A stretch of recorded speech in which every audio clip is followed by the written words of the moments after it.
According to Raoul Pal, some major altcoins are expected to exit the waiting room, potentially extending the cryptocurrency market cycle into Q1 2026.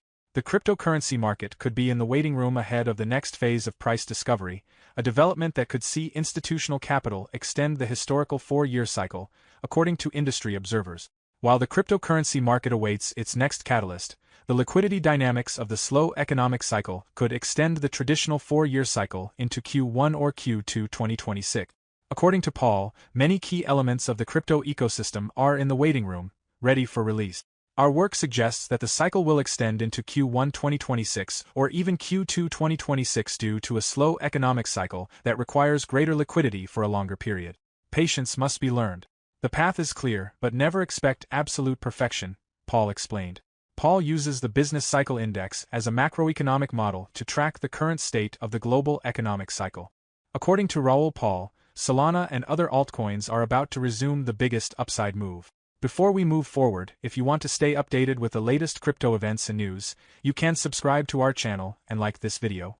Now, let's get back to Raoul Pal's view on Solana and the overall crypto market. Stop. You don't have time. Don't miss out this 2025 bull run. Educate yourself first ahead of the crowd. We have created the ultimate step-by-step crypto cheat guide that will guide you this bull run. Unlock the secrets of crypto and make smarter investments today.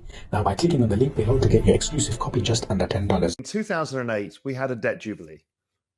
And in fact, it was just forgiveness on interest. You don't pay interest payments.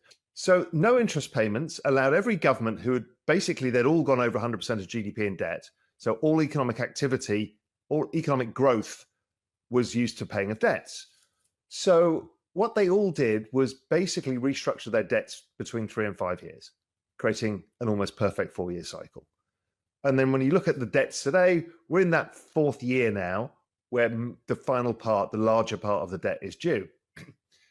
And what we found is they start injecting liquidity over a period of 3 years, reaching maximum liquidity. That liquidity injection never really gets taken back. Some gets taken back in the bear market years when they're withdrawing liquidity, raising interest rates, trying to slow the economic cycle because of inflation or whatever. But over time, liquidity keeps rising. It's rising at a rate of about 8% a year. And that is, in fact, the debasement rate of fiat currency. You're supposed to, an asset's supposed to be, you save an asset because you get more than compensated for holding that asset for a period of time.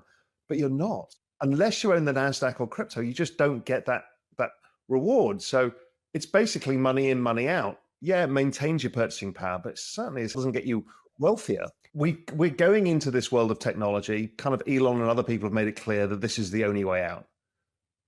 And the societal impacts on this are dwarf anything that we've ever gone through in history. Because we value manual labor or our intelligent output. You go to university, whatever, you become a lawyer, you charge more for your hour than if you're a manual laborer. That's how the world has worked. Capital versus labor. And we're just going to make manpower and intelligence infinite. Paul claims that XRP and Dogecoin are about to break out of a long consolidation phase and enter a bullish momentum that followed a spectacular rebound. Doge is in the waiting room. It will accelerate to full speed as soon as the others, he says, before adding, XRP is accelerating to full speed. With these words, the former Goldman Sachs strategist is referring to a critical phase of the cryptocurrency cycle when liquidity leaves institutional assets to migrate to more speculative tokens, historically explosive when they gain momentum. The analyst uses the concept of a cryptocurrency waiting room, the central metaphor of this cyclical reading model.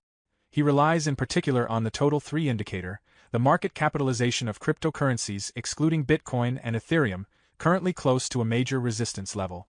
Technical data support this pre-rotation scenario. XRP is currently trading with a symmetrical triangle below its peak reached in the spring of this year, a classic pattern that heralds impulsive movements. Dogecoin, meanwhile, has broken out of its 2021-2024 descending channel to form a higher compressed base within an ascending wedge. Paul also classifies other tokens such as Solana and SUI in this holding zone, but considers Doge and XRP to be the most advanced in the process of full throttle mode, that is, a massive capital repositioning. This cycle of capital concentration and diffusion, he argues, reflects a dynamic already observed in markets during the bull phases of 2017 and 2021. Beyond on-chain data, Pal bases much of his conviction on the macroeconomic level. The rate of change in the key indicator of total global liquidity will only increase, he says, citing a global phenomenon. For example, the United States, Europe, China, and Japan must refinance their debts in a context of cyclical slowdown, generating a massive injection of liquidity globally. This liquidity, he asserts, constitutes an extremely bullish context, an exceptionally favorable environment for risk assets, including cryptocurrencies. Pal also highlights several structural factors that amplify this dynamic: sovereign accumulation of cryptocurrencies, favorable regulatory developments, and growing acceptance in traditional markets, particularly on Wall Street. All of these factors, combined with the increase in the global money supply, particularly through the global M2 aggregate, would extend the current cryptocurrency cycle beyond its usual pattern. We have been in this cycle since August 2024, and the acceleration phase is yet to come, he states. In other words, according to his analysis, the bull market is still ongoing but far from having peaked. If the scenarios described by Pal materialize, the implications for investors are considerable. A rotation of capital into assets like XRP or Dogecoin, as evidenced by investor migration on the eve of a broader altcoin rally, could redistribute the cards in a market still highly polarized around Bitcoin and Ethereum. Pal presents what he considers the two most important charts in all of macroeconomics. An aging population forces governments to take on more debt to boost gross domestic product growth and pay interest on their debt. Pal's first chart compares the labor force participation rate in the United States with the inverted chart of U.S. government debt as a percentage of GDP. He considers the following chart to be the most important in all of macroeconomics, and many people still don't understand it. They know this because no one has copied it. Demographics are the main driver of debt. This chart is crucial. His second chart compares the U.S. Federal Reserve's net liquidity with the normal chart of U.S. government debt as a percentage of GDP. Debasement is the mechanism to offset its effect. That's the key point. Pal argues that these charts highlight a serious macroeconomic challenge, the ultimate result of which will be currency depreciation. With debt exceeding 100% of GDP, economic cash flows are insufficient to finance the growth of debt. This money is then printed through the Federal Reserve's net liquidity and, through regulation, incorporated into banks' balance sheet. This depreciates the currency and reduces its denominator, thereby increasing the value of scarce asset. Cryptocurrencies, primarily Bitcoin, offer a lifeline as they not only offset the 8% annual depreciation but also gain value through their adoption. In the long term, Pal believes that artificial intelligence and robotics will improve the situation and play a key role in alleviating the pressures of an aging population.